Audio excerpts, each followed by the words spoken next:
ఆధునిక భారత సమాజం నిర్మాణానికి అంబేద్కర్ పునాదులు వేశారని సీఎం చంద్రబాబు కొనియాడారు.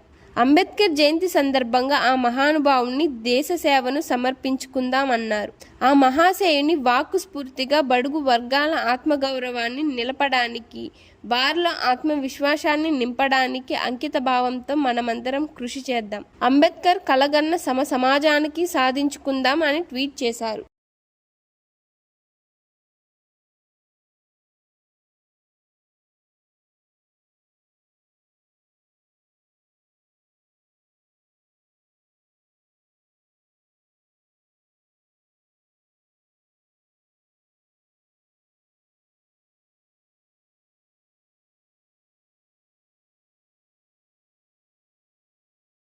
నిన్న రాత్రే తిరుమల చేరుకున్న అన్నా లెజినోవా వెంకటేశ్వర స్వామికి తలనీలాలు సమర్పించి మొక్కులు చెల్లించినట్లు విషయం తెలిసిందే.